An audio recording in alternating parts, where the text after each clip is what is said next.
Okay, and I just wanted to quickly introduce my dear friend and new author, Mitch Weathers.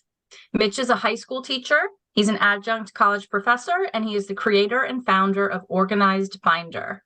Mitch created Organized Binder to help his struggling students achieve in the classroom, but he quickly found that strengthening executive function skills helped all of his students. He consults with schools and districts, both nationally and internationally, and he works often with teacher candidates and new teacher support programs. And with that, I am thrilled to introduce Mitch. Thanks, Jessica. Yeah. I really appreciate it. Thanks, everybody. I am super excited to be here with you all. Forgive the voice. This is the best it's been all day. As I mentioned earlier, I woke up not only feeling a little under the weather, but I had no voice, and now I do, and I'm happy that I do. So we can be together here. I'm really committed to answering any questions you might have. I'm not sure if you can see the numbers, but there's quite a few of you and one of me, and we have till 4:30 Pacific time, and so my hunch is that we probably won't get to the Q&A like I would want to. We would probably need another hour of dialogue, and that's okay. What I encourage you to do is, make this as interactive as possible. I'm going to be moving quite fast. I have a lot to share. I tend to over prepare.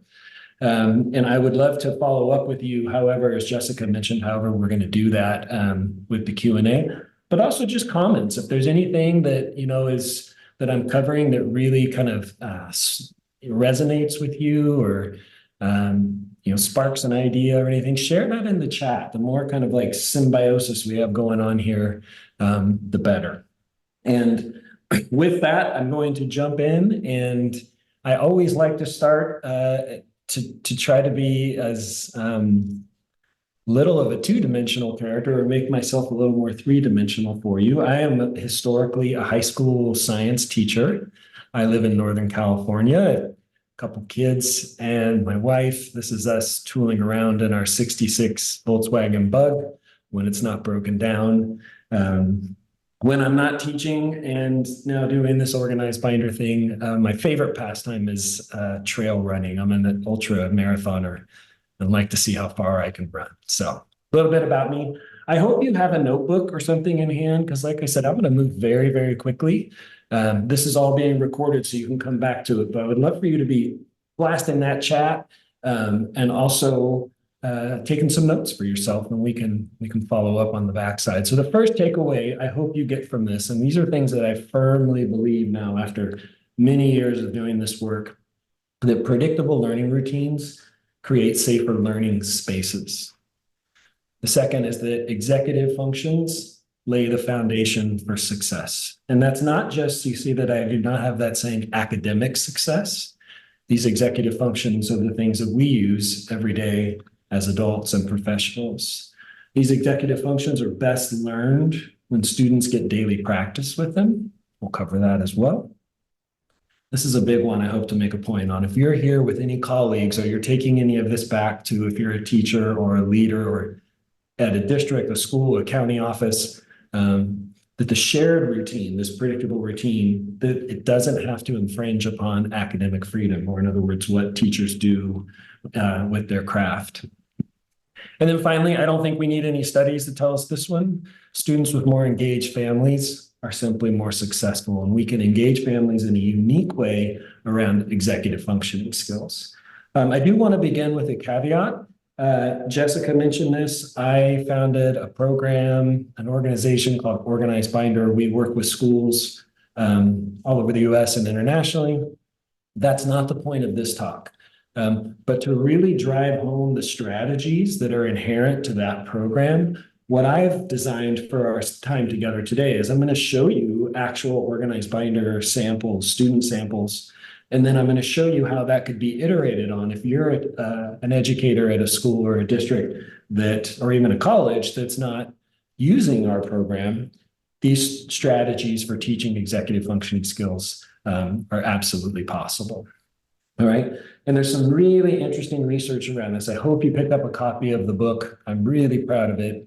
took a long time to write and to really kind of distill these ideas into something that has tangible takeaways for teachers. But if you jump to that second sentence, if we can improve a child's environment, okay, keep that in mind, improve the environment in specific ways that lead to better executive functioning, we can increase his or her or their prospects of success in a particularly efficient way. And I want you to keep that in mind as we're going through this next hour, that we're talking about working on and improving the environment. And that's a different thing than saying we're going to improve this child or this student. So with that, and in that vein, I want to start with this, and you might be scratching your head a little bit. Executive functioning skills, I'm absolutely convinced, are not taught in the traditional sense of the word. Instead, executive functioning skills are best learned when students clearly see them modeled. We're going to come back to these 3 words, while getting daily practice employing them, using them, by engaging in a predictable daily learning routine. And this is the core of the talk today, that these aren't taught. Okay, we'll talk about why in just a little bit, but there's a clarity piece, students seeing them modeled while they get practice with them within the context of what they're learning, the grade level or the subject. So I like to start with an analogy when we're talking about, and here's the dichotomy, you're going to hear me say this a lot, teaching executive functioning skills. They're not actually taught, but when we approach this analogy can help for me. If we consider and think of a student's educational journey as similar to or analogous to using a topographic map, a compass, a ruler, and navigating to a destination. And forgive me, I'm a geology undergrad, so I have an affinity for all of this. But if we think about it, we equip a student with a topographic map. You can see an old one there. Of course, like I said, a compass, a ruler, a pencil, anything you might need to navigate using a compass with that map. We would pick a destination. We'll call that, let's say, academic success. And then once they have their supplies, then we would set off together on that journey, and their process, their academic journey would be navigating to that destination. And you might ask yourself, well, in the modern era, in the modern classroom, why not just plug that into GPS and let us take us there, right? It's a fantastic technology. We all use it every day, and I agree. But I don't know about you, but the students that I serve, and that's true for my personal students and all of the students I get to work with in collaboration with Organized Binder, certainly post-pandemic, many students are experiencing their education as if they are way out in the wilderness, too far out, where there is no signal, there is no GPS. And we've equipped them with all of these resources and devices, and dare I say at times over-equipped students. But if they lack the basic know-how, the basic skills, which are not so basic, to employ those resources and devices, it's just a bunch of more stuff they get to carry on their journey. It's going to do them no good. And that's where these executive functioning skills come in. The 6, if we had more time, that I would love to cover today, and this is really the framework for the book. Organization, working memory, goal setting, planning and time management, self-regulation, and accountability. And if you know this phrase, executive functioning skills, it really is an umbrella term, and there's many other skills or habits that we could place under that umbrella. And what I've found in the last 20 years and what research has really shown is that these 6 in particular have an impact not just in the classroom, but academically, and they influence other executive functioning skills. Because you might look at this list and think like, well, why isn't task initiation or task completion on this list? Well, I'll tell you what I've seen in students, once they get organized and they have a plan, they know how to keep a calendar, they know when due dates are coming, they've had some practice with self-regulation, task initiation all of a sudden isn't quite so hard to engage in and do. So these 6 are going to kind of guide our talk. And here's the good news. If students struggle with executive dysfunction, with training and practice, that being the key word, remember that routine, children can learn to master these skills, memory, organization, other strategies. So what I want to hit on is this idea of training and practice. Now, when you look at those 6 skills, I have never met a teacher, a leader, educator in any capacity, or a parent for that matter, that doesn't want young people to develop and hone those 6 executive functioning skills. So if that's the case, why have they historically not been taught? And they really haven't. It's almost like they've been left up to chance. And I've thought for a long time, many years about this, and I think I figured out the 2 main reasons. As a fellow teacher, one thing we don't have extra at any time is time. Most teachers you talk to don't have enough time in the day to get through what they wanted to get through. And most of us certainly don't have time in one school year to get through with the standards or the objectives with what we're tasked to teach in that year. So realistically, how am I going to fit anything else in? We're just not, right? That is why what I'm introducing today, these strategies for teaching executive functioning skills, are not a curriculum. It's not a content. It's not something else that teachers have to add into their class because we don't have enough time for that. The second is what I call the zone of genius. And you've all had this experience where you walk into a classroom, right? And hopefully this is your classroom when people walk into your classroom, but you walk into a classroom and you can just feel it. I taught high school most of my career and my mom taught 2nd grade. I would walk into my mom's classroom. First of all, I'd be overwhelmed in about 5 minutes, and her the same when she would come to mine. But I could walk in and it was her zone of genius. It was like, this is what she does. And I've walked into a 5th grade classroom. You can just sense it. Teaching executive functioning skills may not be a teacher's zone of genius, although they really want students to have practice with their working memory and self-regulation of these things. One, where am I going to find time to figure that out? And 2, it just may not be like my sweet spot. Okay. And that's where this work can really come in. There's 3 keys. I mentioned them already: clarity, routine, and modeling. This is going to guide our talk today. And I want to just touch on them real quick. I love this line: ambiguity is the enemy. When we're talking about executive functioning skills, it has to be hyper explicit. If you are reading this here with me, any successful change requires a translation of ambiguous goals into concrete behavior. That means action. You have to switch the critical moves. With organized binder, we call these system files, and I'll show you one in just a moment. But this whole daily learning routine that I'm going to spend most of our time on today, inherent to that program are visual, nonverbal cues for students to follow along and participate in a way that's not reliant on audible words. Okay. Absolute clarity. Each step in the routine you're going to see is on a different system file. So as I'm glancing around the room, just simply by color, I can see it projected up in front where I'm supposed to be to participate with the learning community, as well as around me. If there's 30 kids in the room, I could have as many as 29 other visual reminders, all trying to help me engage in this routine. Absolute clarity. I love this line. Again, I'm going to keep jumping through these quotes for the sake of time, but consider one unmistakable driver of students' achievement: carefully built and practiced routines. Carefully built is important. The routine I'm going to introduce you today, I designed about over 20 years ago in my classroom, and I've now seen it practice in thousands of classrooms around the country and internationally, to kind of really hone it and showing that it works. And what you'll see throughout the day, and here's the thing, here's the routine. We have a beginning routine, a couple steps, teach your class, a concluding routine. It's really basic, but each step of the routine is when students see modeled and they get practice with a particular executive functioning skill. Okay. And that's the key. I'm keep coming back to it. It's not something else you have to teach if you're a teacher. It's not something else you fit in.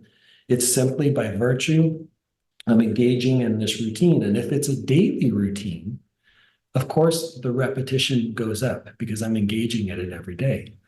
And the more I'm repeating, seeing and practicing these skills, it allows that to a conscious skill to transfer into one's subconscious. So instead of like consciously trying, and pretty soon I just got it, it's mine.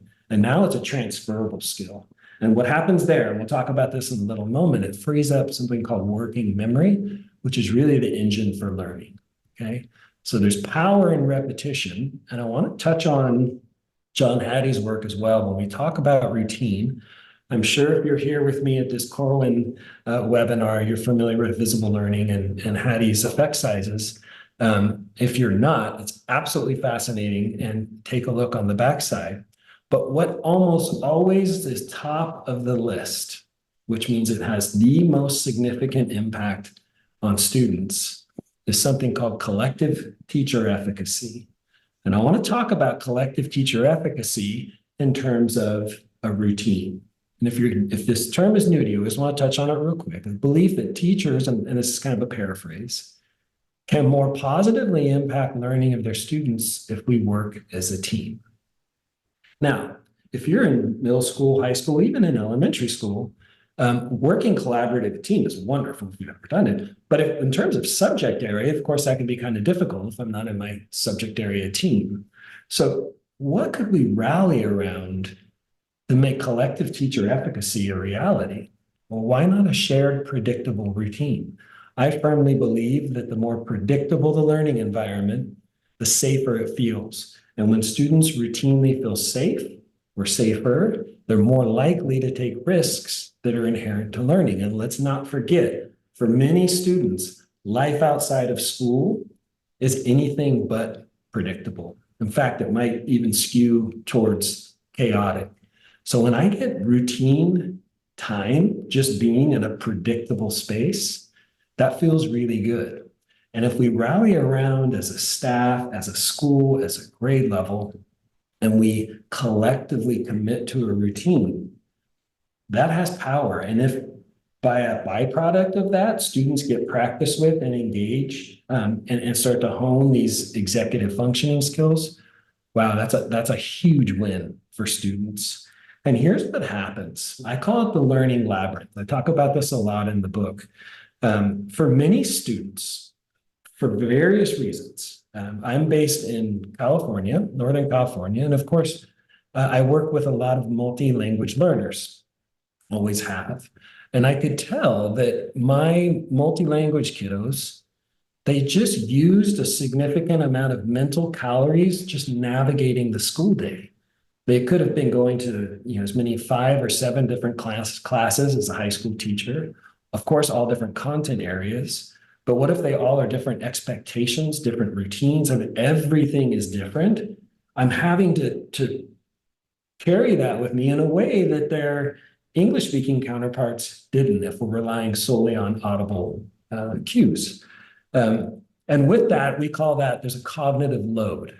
And cognitive load taxes working memory. And think of working memory as kind of your short-term memory, the engine for learning. And of course, our goal, right, in teaching and learning is to move what we're teaching into long-term memory so that I got it. Well, the more I tax the working memory, the more of those mental calories students have to use to get through the school day. It's finite. There's just less available to focus on what I'm trying to learn. But what if I showed up to class and sure, I've just left English and now I'm sitting in ceramics or math or whatever it might be. And the way we begin, where we put our stuff, how we transition, how we conclude, this stuff I'll get to in a little bit.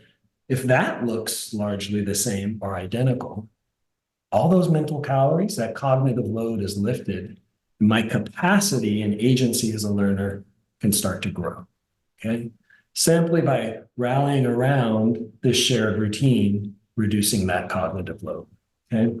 I do want to tell you one story because I'm now, I've been teaching long enough, or said another way, I'm getting old enough that this last 2 years when I was working on this book, for whatever reason, it coincided with 2 teachers that I did not know. They were never students of mine, who went to schools that adopted this routine that I'm talking about. There were schools that used organized minded.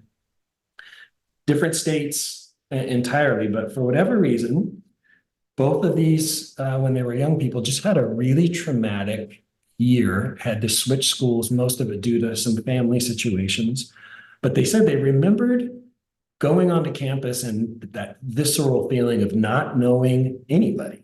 No, I don't have any friends. I'm in a new district. I don't have any, I'm looking at the teachers and I have my schedule. And here I am going from class to class. And within a week, both of them said, I remember it feeling, and I think this is why they remember it. It felt so good, even though all that other stuff was in limbo. My life outside of school was not in a great place. I knew what to do when I went from class to class. I just knew what to do to engage with everybody. And then looking back now, as they're both teachers, they realize, and I'm recognizing now that that's when I started using a calendar. That's when I started learning how to organize myself. That's when I actually first set goals. They had these experiences and they said, this is what my students need now post-pandemic. And they're reaching out to try to bring that shared routine to their school. It really can have power, that collective teacher efficacy. And then the third, clarity, routine, modeling. Kids, they got to see it. All right. I love this. All students need lessons and modeling, not just lessons, but modeling of how to use these skills. Again, showing you an organized binder, absolute clarity. Each of those system files, of course, color-coded and the letter matches. Again, not relying on verbal language to participate in the routine. And don't take my word for it. Of course, I have an affinity for binders. The name of my company is Organized Binder. The Child Mind Institute posted this, an article this last year that I think was really telling that binders need beat notebooks when it comes to making sure papers stay put. And some of that is modeling and working. So I have these loose pieces, but I got to be able to put them back. I got to have that working, that practice and seeing it modeled. So I encourage you to think about this. It does not have to be this binder, but you can start to incorporate some of this into your classes. And I can just tell you, kids love them. They absolutely love these binders. And I might even say, as we are increasingly more digital, they might even love them more than 15 years ago. Okay. And then finally, and then I'll jump into it. This is tier one. Okay, everybody. If you're familiar with the kind of MTSS or RTI approach for intervention, here's what I believe. I think schools, and this is kind of a US context from my experience, we do tier 2 and tier 3 interventions really well, right? It's our special ed teams, that's our paras, we do that really well. What's less obvious to see when you walk on a campus is a true universal tier 1. And what that means, all kids are using. It's in the gen ed space. As a special ed director said at a conference I was speaking at last year, all kids are gen ed. It's just that some need extra scaffolding and support. If we've identified those, and that would be that tier 2 or tier 3. So if I have a universal tier 1, what that means is not only are all kids getting practice with these skills in this case, but it can help identify and at times address or mitigate those concerns in that tier 1 space, right? That's a true universal tier 1. It's not just about identifying areas of concern, okay? Like a good friend of mine in Delaware says you can't tier 2 yourself at a tier 1 problem, right? We can't run everything up the pyramid because it's going to overtax the system. So think about this as a tier 1 universal intervention, and let's jump in. We're going to start with our beginning routine. And what I've done in building this slide deck for you is I'm going to show you some organized binder samples, and then I'm going to show you samples of teachers that don't have access yet to our materials and are iterating in their own classroom. I hope that brings some takeaways for you. Inherent to the first step in this daily learning routine is working memory. And I touched on it earlier, but it really is the ability to kind of go back and grab, we'll talk about that too, retrieval practice, things that I've learned, experienced, whatever that might be, and kind of hold it in cognitive space long enough to kind of do something with it or use it. And it's really fascinating if you've read up on the emerging kind of cognitive science happening in education, that we know that there's implications for students with weaker working memories. And some of that is just simply paying attention and being on task in the classroom. So allowing students to use their working memory as often as possible is very critical. All right, let's jump into the first step of our daily learning routine. I'm showing you an organized binder sample. And again, I'm going to show you how it's been iterated on. But this is for clarity. For us in an organized binder classroom, this would ideally be projected for students as they're walking in. And all it is a nonverbal visual cue that in order to be considered ready to go when this learning community kicks off, and in most schools, that means when the bell rings, I'm ready to go. Another way to say that is in order to be on time, all I have to do is simply be in my assigned seat or lab table or workstation, whatever the learning environment is, with my binder open to this page. You'll see in a moment, the one in front of it's gold, the one behind it's green, and that's that visual cueing, right? I might be at the door saying, hey, make sure you turn to your weekly lifeline, or what we often end up calling the B page. And they have 18 of these, so they have one for every week of the semester. And then when the class does begin, what we encourage teachers to do, and I want you to think about this now, this is the nonverbal visual cue when students are arriving. What I typically see when I'm visiting campuses on kind of a pre-walkthrough before we do some organized binder work is a similar routine, but this prompt might be up for students as they're coming in, right? That creates a few issues. One, it infringes upon a passing period if you're a middle school or high school. And two, most students arrive at different times.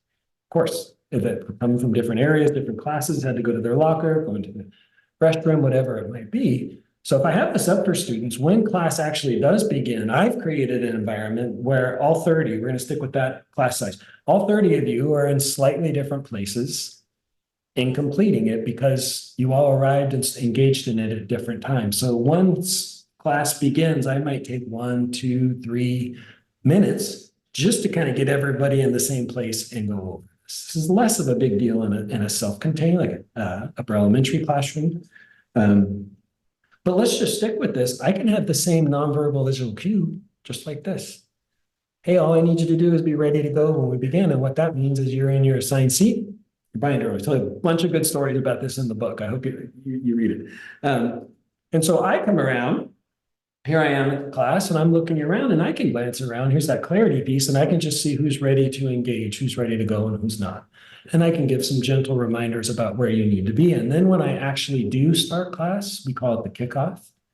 What we encourage teachers to do is then show some type of prompt.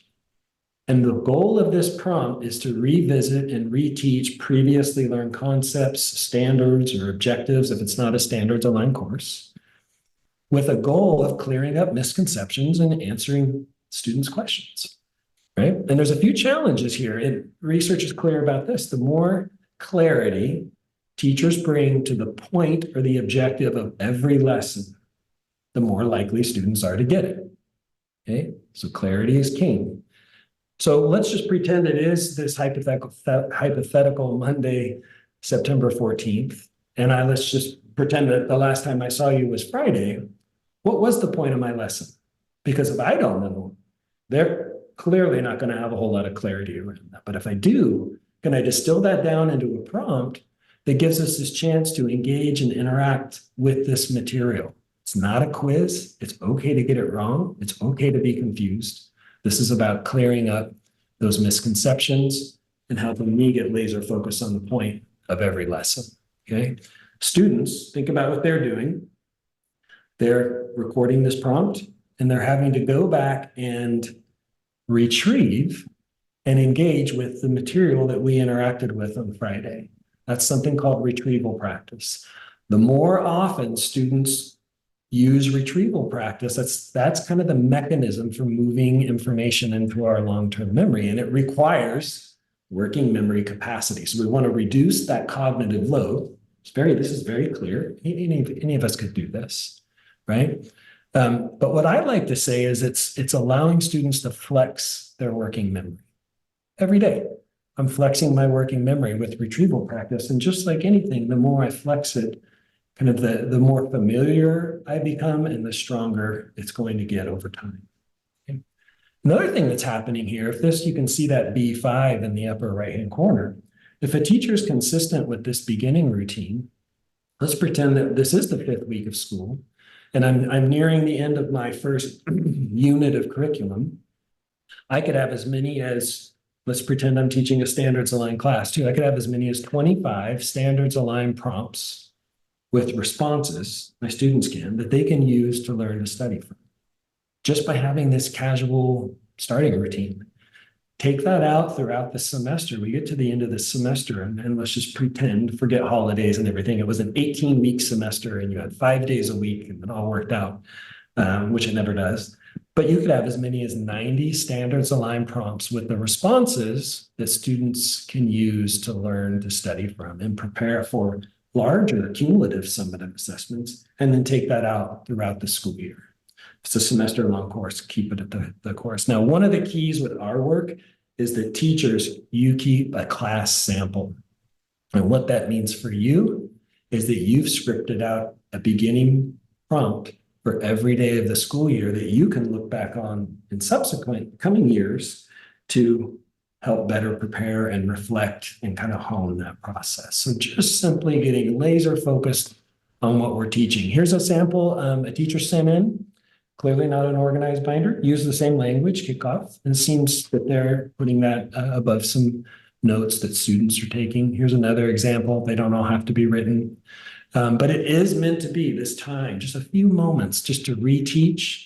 Remember that thing? So we're not just jumping into today's lesson. Students are recording them, and it's not a quiz, okay? You can do whatever you need to do as a teacher to review these before we move on. You've probably all heard this very famous or read this famous John Dewey quote, but there's truth here that we do not learn from experience. It's not just the class, it's reflecting on that experience. So by simply pausing to bring some clarity, hey, and you're really kind of laser focused on clearing up those misconceptions. What I've found is that students really find this beginning routine to be a safety net, that I know I can get my questions answered and get some help before we begin every day. Even if I was absent, even if I struggled with the homework, whatever it might be, that's there and that's in place. Now, in most cases, and I don't have a non-organized binder sample to share here, but we encourage at the end of this kickoff time, this reteach, the whole thing that's going on, is that teachers take a moment and allow students the opportunity to self-assess. The scale that most of us use, it's the scale I use at the beginning for how you're feeling. I'm kind of a 2 right now, but the scale is 1 through 5. And again, no harm, no foul either way. But when we get finished with this reflection and this reteach, say now check yourself. You're 1, 2, 3, 4, 5. And I encourage you to think about, or maybe I better said, I challenge you to think about how often in the modern classroom, whether that be in person or virtual or somewhere in between, how often are students self-assessing on a daily basis to figure out what it looks like for them when they got it, right? Because it looks different for everybody. And we want to weave that in. And you can't just like force it, like self-assess, right? It's got to be kind of part of the fabric of the class, and in this case, the routine. So we get done. I say, okay, now check yourself. And what I'm doing, here's what's happening for me as the teacher. This is all formative feedback. I'm walking around the room strategically. I'm not going to see all 30 every day, but figuring out where certain students are self-assessing and kind of where they feel they are. And it can be quite illuminating, right? Seeing where maybe where you thought the lesson went on Friday and it was just great, and you have a bunch of 1s and 2s, or the other way around, lesson tanked. But it seems like kids got it. Like some of that feedback we need immediately at the beginning of every lesson. And my favorite part of this whole thing, the checkbox, is it creates a learning environment where it's okay to be a 1 or 2. I use that analogy with my students with the compass, and I tell them there's going to be times where you lose your path, you get off the trail. It's just part of the process. Learning requires that you're a 1 or a 2 at times, and what's most important is that you have routine opportunity to self-assess and figure that out. And so if you are a 2, okay, now we can do something about that, right? And that's the key. It frees up, right? And it can increase engagement. I've seen in students, like most often, if students struggling with the content of a class, they may be less likely to engage, right? Well, we know that's when we got to lean in, and this can just be that invitation. Hey, let's talk about that. You're a 1 or 2. What do we got to do? What's that mean? Do you come by at lunch? Do we do however we address it? These end up back in the binder ideally. Doesn't have to be ours. You can tab some and put them there so that we have that log just by starting each day. Typically, we would take 2 more steps before a teacher dives into their lesson. I want you to see here real quick with this daily learning routine. We're flexing our working memory at the beginning. I get the chance to reteach and be clear about where we went, where we were, where we're going. A couple more steps and then jump into your lesson, okay?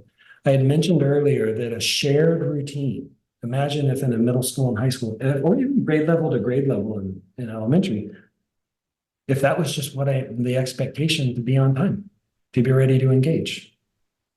In my seat with this open, get my questions answered. There's some power there. But the truth is, you all, if you're a teacher on the call, you have a job to do. And we need to carve out as much time as possible. And so this daily learning routine has a really small time footprint. And as I mentioned earlier, it doesn't infringe upon academic freedom or the way you teach your content.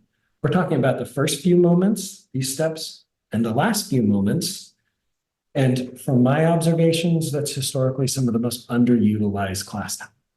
So if we can really exploit those first few moments and last few moments for teaching and learning and developing executive functioning skills, it can be a win-win. In the same way that we begin, we end with a reflection. So I'm going to jump to the end, although it's out of order. The book goes out of order too. We're back flexing our working memory in the concluding routine. So I just want to touch on this real quick. With organized binder, we call it the learning log. And what we want teachers thinking about, and you've all heard the phrase, begin with the end in mind. The learning log is your target. What do you hope students can articulate or demonstrate or make connections to in the allotted time you have with them? It could be 35 minutes, it could be an hour and 20, whatever it might be. What is your target? And that's going to inform this learning log prompt, right? This is taking just the last few moments of class. And here's what the truth is, what teacher or what students are going to do is they're going to tell you what they did, not what they learned. So there's an art to crafting these prompts, okay, to try to get to that metacognitive level. You can see there's a spot for ours on this weekly lifeline. This teacher's calling it a summary. I do want to make one comment here real quick. Again, it doesn't have to be our stuff. It's just having that concluding routine. But think about, if you don't have organized binder, how you can capture that in one place. Because these reflections, similar to that beginning routine, there's power there. And I'll tell you what, families love reading over these. But there's got to be a dialogue here. This is the way we sell this to students. This is a one-on-one private conversation with me. And I want you to think about this. What we do with organized binder is this weekly lifeline is collected at the end of every week, and teachers read them over the weekend. That takes time, okay? Not a lot of time, still takes time. We encourage do this instead of collecting one other homework assignment, do a little replacement so we're not adding to the teacher's load. But it's not a one-way conversation, right? If you're going to invite students into a dialogue, you have to read and comment on them. And I'm going to touch on this real quick. I some pretty moving stories in the book, but this is the only place with this routine and these strategies for teaching executive functions that I dare you to try it, because you'll walk into class on Monday after reading these learning logs. I don't even have to look at the kickoffs. We did those together, right? These learning logs are very individualized, and I'm coming and I'm handing them back the next week, and I have a pulse on every kid in the room in a way that I promise you homework will never tell you. And I'll just add this: homework is not a formative assessment, which this is all formative feedback. It can be really powerful. So this beginning and ending routine taken together make bell-to-bell instruction a reality. We're just using those first few moments. And let's admit, as a teacher, that it's so hard to just like time it, right? Utilize all of your class time. But I love this. Here's that retrieval practice: recalling facts or concepts or events from memory. It's a more effective learning strategy than review by rereading. And if I was here in a physical room with you all, I would ask you all to raise your hand. How many of you, through your academic career, studying meant review by rereading? We can do better. This term elaboration, this is really the learning log, or that ending routine, concluding routine. You don't have to call it a learning log. Elaboration is the process of giving new material meaning. Okay, so stuff I learned and interact with today, expressing it in my own words, my voice, not just regurgitating my notes or something, and making connections with what I already know. That's a heavy lift. That's not easy to do. And it can happen with young kids too. This is not just a big kid thing. But that's why it's repeated every day. It's a daily routine. We get practice. It's no stakes. There's no grades attached to this. It's okay if you're confused. It's a cognitive process. If you've checked out my book, I cannot tell you how humbled I am that one of the co-authors of Powerful Teaching, pick it up and read it if you haven't, Patrice Bain wrote the foreword for my book. Absolutely humbled by that. But their book really lays this out. In order to transform learning, we got to get information out. A strategy called retrieval practice. And what they don't say right there is that we got to get correct information out, or we have to get that right answer out. No, it's just this cognitive process that is going to transform learning. So every day, just by a virtue of routine, kickoff and learning log, I'm flexing my working memory with retrieval practice. Very simple. You can all do this. And then what this routine ultimately does in terms of moving information into the long-term memory is it increases the number of exposures students have to what they're learning. Okay? Think about it. I give my lesson, first exposure. We do that every day anyway. At the end, I have this concluding routine, second interaction with that material.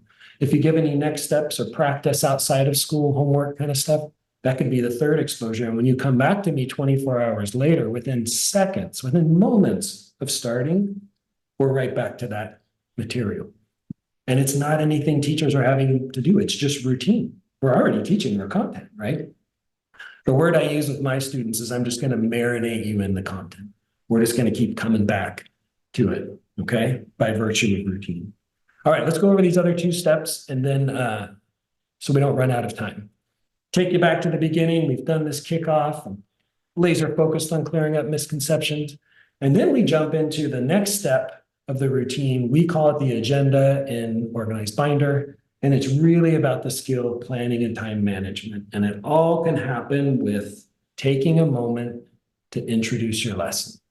Okay, that was clearly an Organized Binder classroom. Here's someone just saying, like, here's what we're going to do today.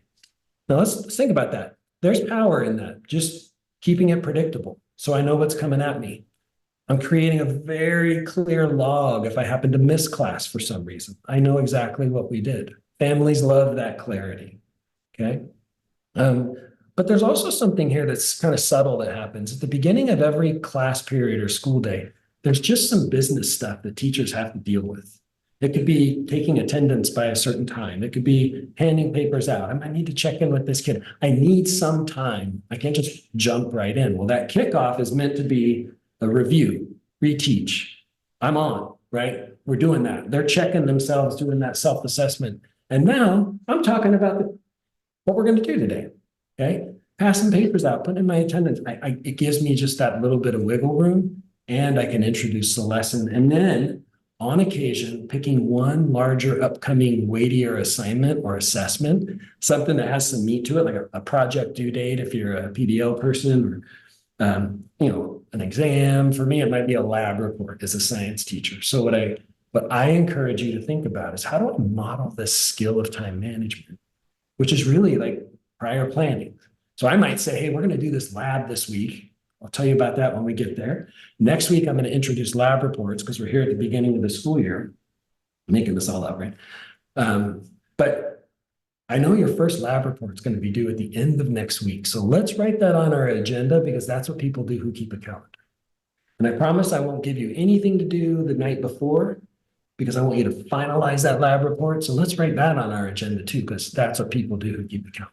By the way, in Organized Binder, it's called an agenda on purpose. This is not a planner. This is not a calendar. This is our daily log, right? And so now you show up Tuesday, we do our kickoff. I update the lesson. Wednesday, kickoff. I introduce the lesson. Every day, same routine. And at the very least, no one's going to be surprised this larger thing is coming up. But on the higher end, I'm practicing this thing we all do.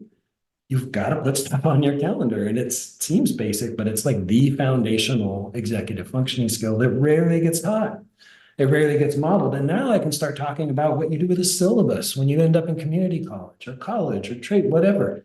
How do I unpack that so I'm ready to go, not at the end of next week, but on week 15? Okay. Again, it doesn't have to be ours. It could be, some schools have planners, we have planners. It can be any way to start to interact with this skill of planning and time management. But in most cases, it's kickoff.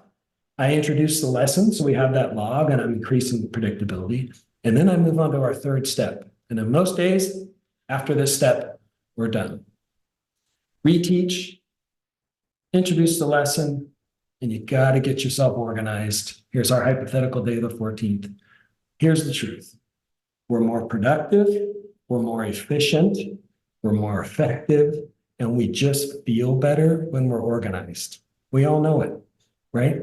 It's that feeling you have when you finally clean up that mess, whatever it might be. It feels good. And when we're talking about learning and with students who may struggle with executive dysfunction, organization, it brings a clarity to that process that we just have to do. And it's really simple.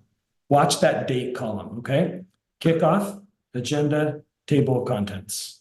Next day, kickoff, agenda, table of contents, okay? Reteach, introduce the lesson, get organized. And as I'm just making my way casually through this unit, and at different grades, it can be pre-populated. You can view, there's all kinds of adjustments and considerations. I unpack all those in the book. But I want to make a few points here real quick. One, this is super easy. Students are recording the name of it. They're keeping track of their score in real life pencil, pen, and paper. And you'll notice these are all different kind of like categories of assignments, right? You'll see some are notes, some look like, maybe they're more like a worksheet the kid might have done at home for practice. You can see that heart dissections and lab report. And in the grade book, those likely live in different places or are in different categories with different weights. And that's a whole other thing that that's not what we're talking about today.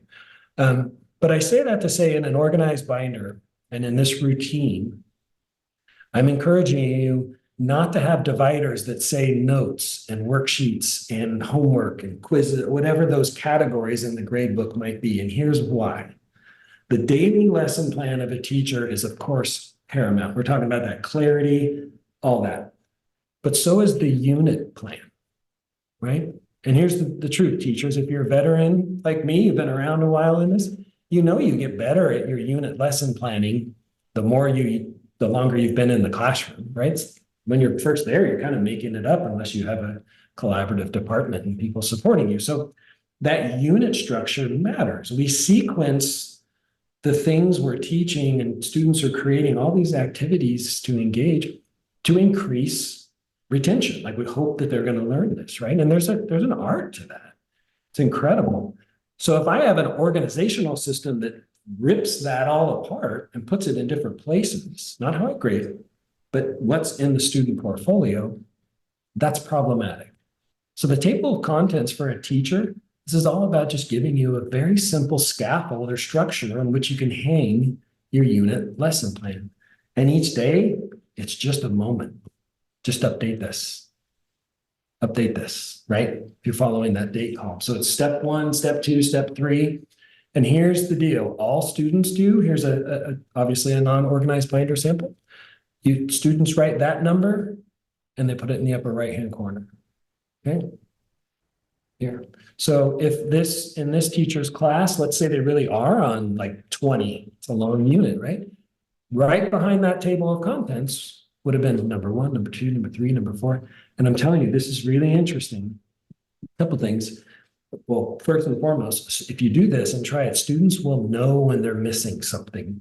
1, 2, 3. Oh, I don't have number 7. Why don't I have number 7? Well, there's a lot of reasons why. It could be because I collected it, I'm grading it, and I haven't handed it back. Could be because you lost it. Maybe it's in your backpack. Maybe you left it home. Who knows? But it's that clarity piece. Very simple. It's not there. Okay, so if you try this, it's really interesting how much clarity that brings for students. And if you're an educator that's in a support role for a student that's in a gen ed classroom, content area class, this clarity for helping that all students engage, it makes for more inclusive learning environments. But this organizational piece, just getting all that stuff where it needs to be, is really simple. And then at the end of the unit, we take that table of contents, put it in front of all their work, which it already is, staple it together to create a unit chunk. Okay. Here's this is very old now, two of my ninth grade LEP, so multi-language learners, English as a second language, studying in general science, studying for a cumulative final, college-style cumulative final in June, with everything they've created or been given neatly chunked in these thematic unit packets, these unit chunks, with a kickoff response, prompt and response, and a learning log reflection for every day of the school year. Okay.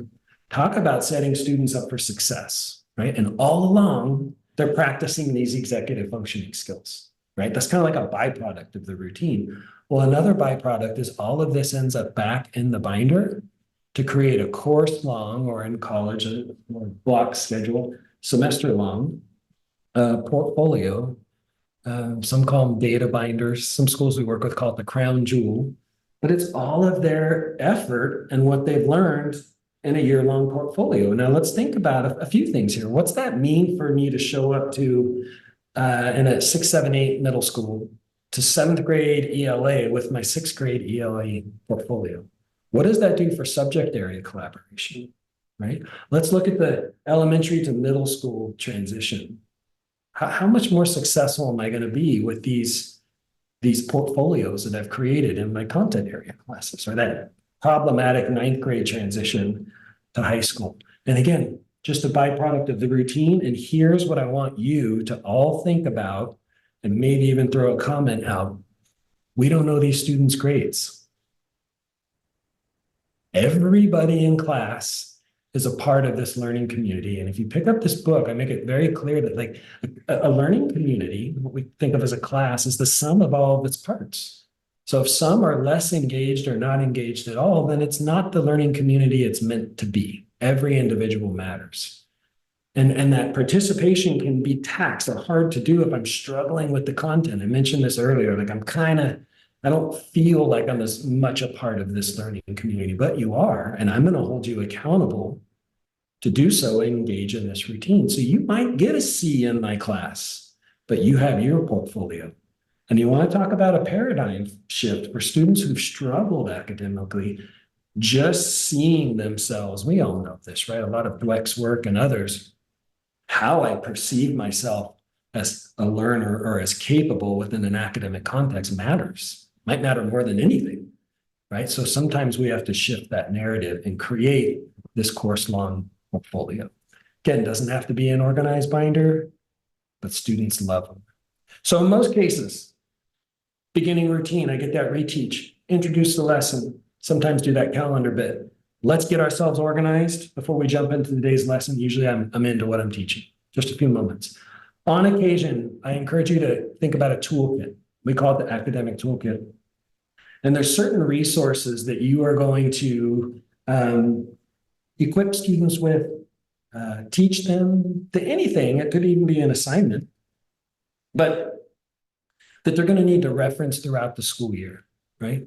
And as we're creating those unit chunks, things kind of get trapped in there. So here I am in, let's say it's April, and I'm a science teacher, and you're setting up a lab, and you need to look at your notes on the scientific method and how you write a hypothesis. Well, we took those notes in August. They would be in Unit 1. I don't want them there. I want them in a quick reference toolkit, okay? And that allows, here's what happens, and there's a lot more to be said about all of this, but at a minimum, it allows students to start to understand that not everything is just stuff from school or from class, like content and curriculum. That some stuff it's a unit specific work. That's why it's on this table of contents. But other things are these tools. I need my screwdriver today and this, but I put it back in the toolkit because I might need it tomorrow or next week. And I don't want it stuck in the project over here. Okay. And it's pretty simple with our program. You just, instead of number 1, number 2, number 3, number 4, we put F1, F2, F3, F4 in the upper right hand corner. Might be something like this. Okay. So the point I really want to make before I have to jump ahead, when teachers implement this routine in its shared collective teacher efficacy, what most report back is that they find that they have even more time to teach their class, right? Because we're painting those gray areas black and white. I would love to tell you, and by the way, I put that little brain up to say this reduces cognitive load. This brings that capacity. I'd love to touch on goal setting, accountability, and self-regulation. There's so much to be said about those. We are nearly out of time. And so I want to touch on this because I really believe this is an overlooked part of a lot of classrooms, but the executive functions, we call it the Guide for Families that reads Spanish and English. It goes home and it explains everything that I'm kind of going over with you, of course, organized binder context. And it gives families actual prompts, like how can you support this work? How do you take the conversation beyond how was school today? Did you learn anything? Or you're trying to help your kid with math and you're like, where are your notes? All of that, those kinds of things. Taking it beyond, because it's now we have that clarity and families can support this work from home. And it also takes the conversation and engages the family in a way that's not tied to content, right? Not all families are in a place to support with content, depending on grade level, depending on, but most families, I would like to say all, want their students to be successful and want to see them develop these skills, right? So consider how you might engage families in this work. We talk a lot about it or I talk about it in the book a lot. And I'll end with Dweck, I always do, and then I'll pass it back over to Jessica, that simply raising standards without giving students the means of reaching them, it's a recipe for disaster. And this last sentence, think post-pandemic, pushes poorly prepared, poorly motivated students into failure and out of school. And this is a way to set them up for success. I had mentioned we're not going to have enough time, and true to form, we don't. I can't wait to see the chat. But this is me, and I would absolutely love to hear from you. That's my personal email. You can go to our website and check out All Things Organized Binder. That's our social handle for most places. And we don't really have a newsletter. We don't spam you, but we do offer free workshops and resources and fun stuff we can share. So you can sign up for our newsletter there. And with that, my friend Jessica Allen. Thank you, Mitch. That was amazing. I learned so much and I read the book. So even just hearing you speak about it, there's a lot more to learn now. I'm going to turn it over to Olivia. She's going to choose the winner of the book. And I think Olivia has captured all the questions. So she'll talk to you too about how to answer all of those. And unfortunately, we are out of time for the Q&A, but if you have any questions that you didn't get answered, please feel free to send those either to Mitch directly or to us at info@corwin.com. And we'll send those to Mitch to get those answered to you as well. Just one more quick, if you need to screenshot that or take a picture. Yeah, send me your questions. And find me on LinkedIn. I tend to be there more than others if you're on LinkedIn. But again, I'd love to hear from you, but don't miss that coupon code. That's cool. Absolutely. But yeah, thank you again to Mitch and to everyone who's joined us and participated today, and have a great rest of your week. Thanks, everybody. Thanks for being here. Thanks, everyone.